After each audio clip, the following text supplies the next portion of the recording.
I am Catherine. I live with my husband, Jason, and our daughter, Emily, who recently started kindergarten. Jason actively helps with household chores and is kind to Emily. Emily is growing up fast, and we are having a picture-perfect life. Despite that, I have a small worry. My concern is about my parents' home. It's about a 30-minute walk away, but it was not a very good environment. My father passed away when I was in junior high school, which made our daily life tough. In order to earn my own living expenses, I was doing part-time jobs like delivering newspapers, with the school's permission. Despite seeing me like this, it seems that my mother and my brother, who is 5 years younger than me, didn't really care. Later, I earned my high school tuition and got a scholarship to go to university. On the other hand, my brother Benjamin went on to further education with my father's inheritance and my mother's salary, and kept his part-time job money for himself. A lot of my part-time job earnings and salary after getting a job were used for Benjamin's tuition. Of course, Benjamin went on to university without a scholarship. Even after graduation, despite working as a member of society, he continues to live at home. And all the household chores are being done by my mother. I have a fiancé, so I'll move out when we get married. Besides, I'm sure Mom finds taking care of me fulfilling. Despite what he says, I doubt Benjamin is willing to give up his comfortable life. Moreover, my mother's attitude is also a problem. My mother often says to me, "Catherine, you're the older sister, and I'm so glad you've grown up to be responsible. Benjamin is your younger brother, so it can't be helped." It seems like my mother is taking advantage of me too. And she doesn't see anything wrong with me working for the two of them. In fact, even after I got a job and left home, she still expects me to send money home. Even after getting married, I'm still sending home $850 every month. I still have to repay my student loans, and soon I'll have to start paying for Emily's education. Although Jason and I both work, to be honest, our financial situation was tough. Thankfully, Jason understands the situation. I think she might be feeling insecure since your father passed away. I'll work hard too, so you should continue to send money home as a way of honoring your parents.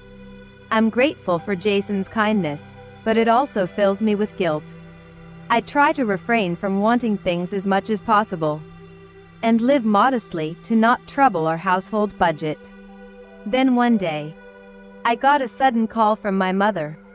"What are you thinking? I'm having trouble because I haven't received any money from you recently." That can't be true. I'm sending money every month. Lying won't do you any good. I wouldn't have called if I had received the money. I have no reason to lie to you, Mom. Well, can you hurry up and send it? You haven't deposited anything for about 6 months. That's $5,100. I'm counting on you. With that, my mother abruptly hung up the phone. But there's no way I can swallow this. Our family has been living on the edge, sending $850 per month. To be honest, if it wasn't for that, I could spoil Emily more, and we could even go out for a family dinner. Despite our own sacrifices, her tone was harsh.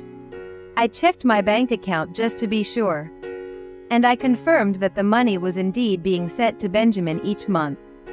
Previously, I was sending the money to my mother, but she said, "I don't want to have a debit card, and it's a hassle to go to the bank every month to withdraw money." So, that's why I decided to send it directly to Benjamin. I have always been faithful in sending the money. So there's no way I'm going to send an additional $5,100. So I called my mother back. "Mom, can we video chat?" "Hope, why do I have to look at your face while talking? And have you sent the money yet?" That's why I called. I wanted to talk about the money. With that and an irritated look, my mother switched her phone to video chat. I made sure to clearly show the bank account records that showed the monthly payments. Look, you can see that I'm transferring $850 to Benjamin on the 1st of every month, right? You can't still accuse me after seeing this, right? I hoped that this would convince my mother that I wasn't lying. I was waiting for an apology, but what my mother said next was shocking. Who knows? Huh? What did you say? Apparently you can create fake images these days, so how do I know if that bank account record is real or not? I never thought you'd have the gall to try and deceive your own mother. Deceive? My gall? Mom, what are you saying? The mother on the other side of the video chat was grinning and looking at me. It seemed she had no intention of believing me. I'm not that stupid. Just hurry up and transfer the money. Because you haven't been sending money, Benjamin has been depositing $720 in my account as a substitute. Aren't you embarrassed as the elder child? You should be thanking Benjamin. As I keep saying, I have been sending the money. Enough with the lies. Just make the transfer. Got it? With that, my mother hung up the phone abruptly again. Even after showing her my bank account records, I couldn't think of any other way to prove that I wasn't lying. Even if I showed her Benjamin's bank records, she would probably claim it's fake. But since I was actually sending money, there should be no problem. I was sure that after a while, my mother would realize her mistake. Given my mother's personality, she probably wouldn't apologize. But she should at least stop asking me for money. I realized how naive my thinking was a few days later. Emily was at a friend's house from kindergarten, so I was spending a relaxing day at home with Jason. Suddenly, the doorbell rang, and at the same time, I heard a pounding on the front door. I was startled, thinking it might be a pervert. But the voice from the other side of the door was my mother's. Hey, Catherine, haven't you sent the money yet? Hurry up and give me the $850. Huh? Is that you, Mom? Realizing that the person was my mother, I hurriedly opened the front door. Then, my angry-looking mother yelled without even caring that Jason was there. You unfilial child. How long do you intend to keep me waiting? You're living in luxury while we're struggling. You're saying it's okay for me and Benjamin to go broke, aren't you? Seeing my mother yelling like this was embarrassing to me as a daughter. I was relieved that Emily wasn't there. But I was mortified that Jason had to see my mother like this. Compared to Jason's calm and kind parents, why is my mother like this? Instead of me, who was too shocked to respond, Jason ended up replying to my mother. We don't have any money on hand today. Could you wait a little? My mother, believing his words, finally left. But given her state, there's a chance she might return soon. If Emily were there at that time. The thought of her witnessing such a sight of her grandmother gives me chills. I think it would be best to discuss this matter with Benjamin. Even if we are siblings, discussing money is hard. Besides, telling Benjamin, who is close with Mom, about what happened earlier. But I think your mother might be more receptive to Benjamin's words than yours, Catherine. You're probably right. Jason was right. My mother has always dismissed and ignored my opinions. But if it's Benjamin's, she listens attentively. Following Jason's suggestion, I swallowed my pride and decided to call Benjamin. Hello? I'm sorry for disturbing you when you're busy, but I wanted to discuss the money transfer. For that, you should be talking to Mom. Hurry up and transfer $5,100. What are you talking about? I've been regularly transferring money into your account every month. About that, I've already used it all. What? To my surprise, Benjamin, in a voice that sounded like he was making fun of me, added the following. I saw there was $850 in my account, so I just used it. I mean, I wanted to buy presents for my girlfriend and take her on a nice date, you know. Then what about your living expenses? How did you pay for those? I have no idea. Maybe Mom took it out from her savings. But she told me this month was tough, so I gave her just $714. What have you done?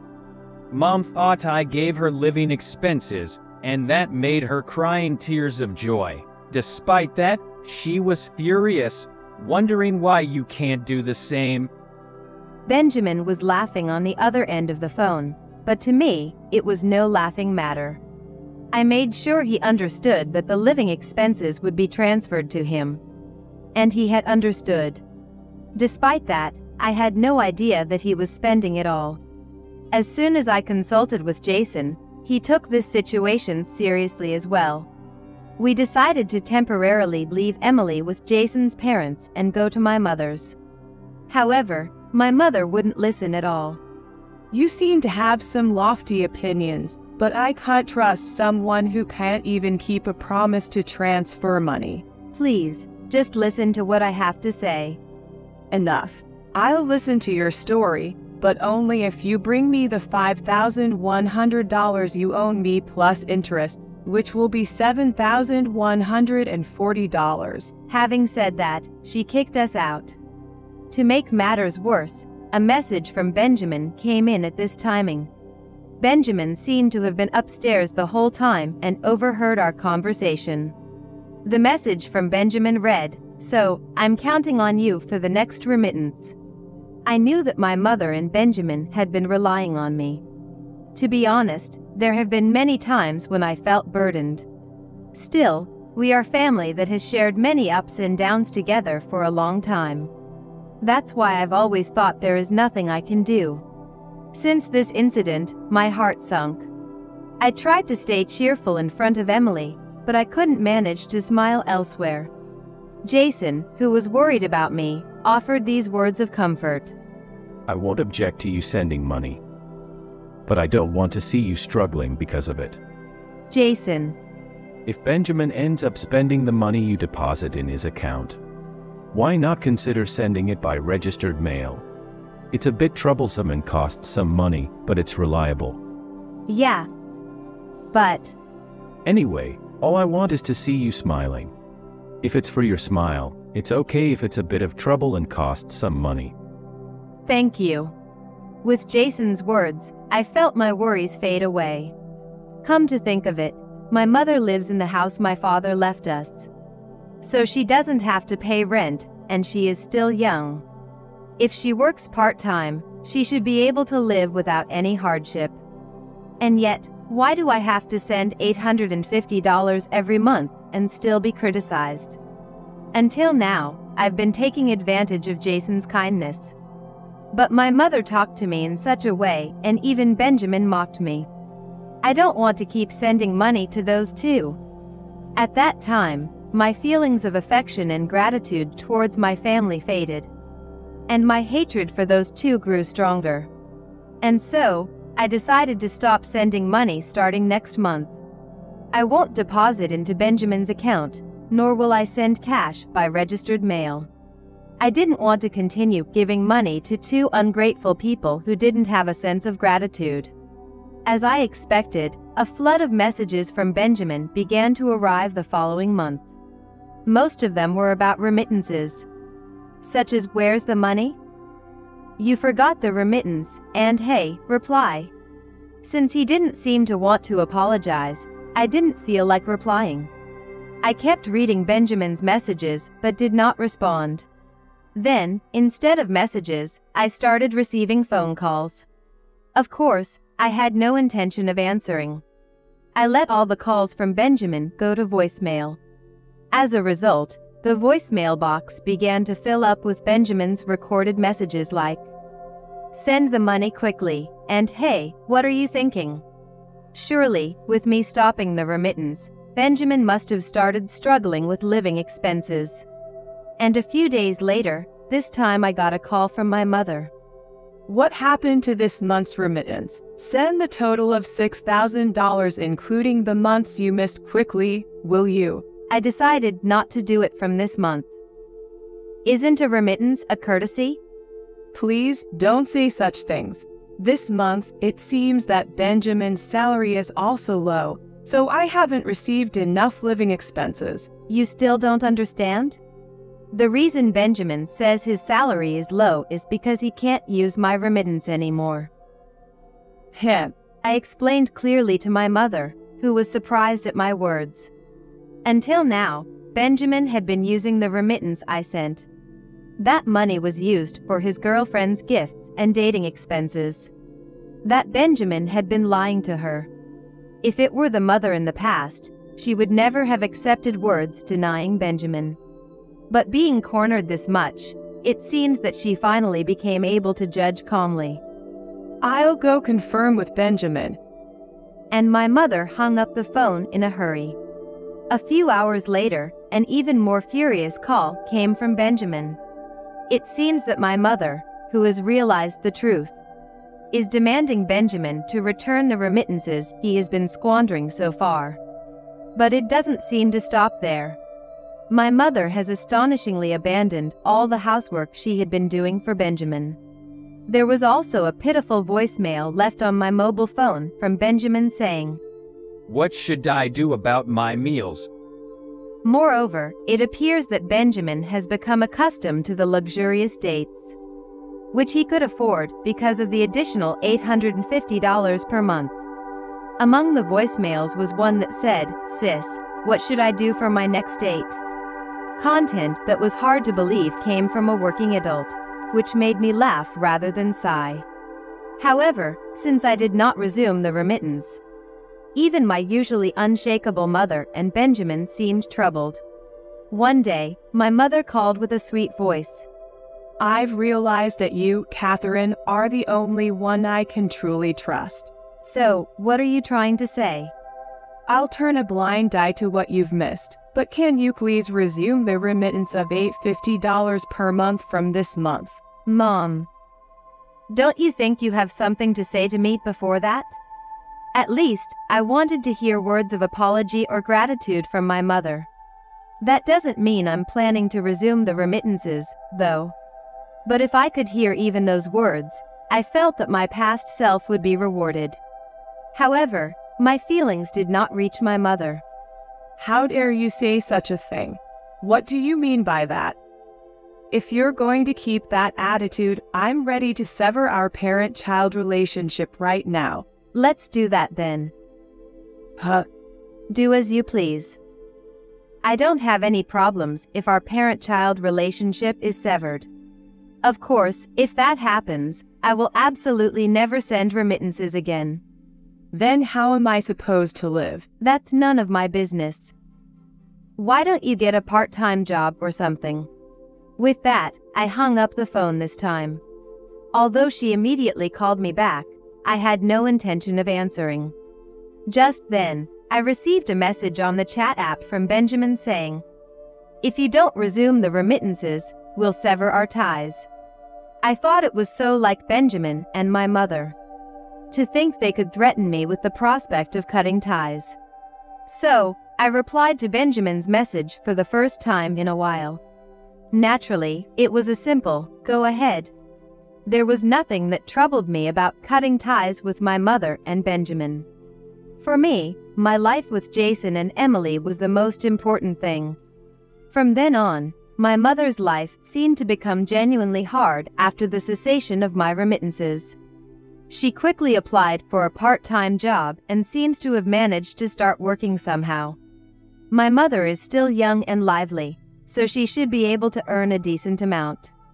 However, for my mother, who had been able to freely spend more than $850 per month until now, it seemed hard to lower her standard of living.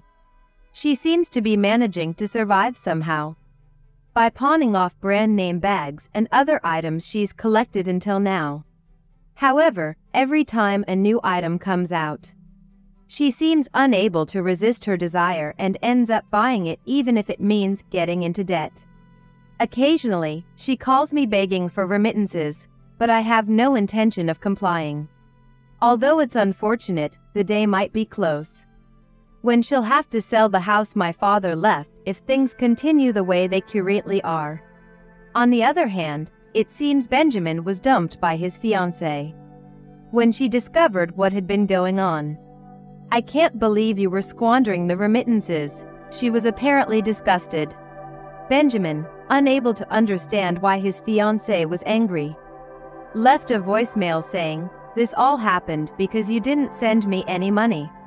Despite being my blood-related brother, it's pathetic. Okay. We need to work hard and prepare for our move." Catherine, are you sure it's okay to move? Of course. After all, we are finally free. Soon, our family plans to move out from this house that is so near to my parents' home. I handed over the recordings of the phone calls with my mother and the records of the chat app and voicemails from Benjamin to a lawyer. I also put a lock on our certificate of residency. With this, it is unlikely that those two will find out our new address. Cutting ties completely as a family is difficult. But with this, I can rest assured that they won't suddenly barge into our house. With the $850 I used to remit now freed up, we're also planning to build a new house. It's still early days, but just looking at various materials is exciting. I want a house with a Ferris wheel. Seeing Emily say that with a beaming smile, Jason and I couldn't help but laugh. Surely from now on, such happy days will continue.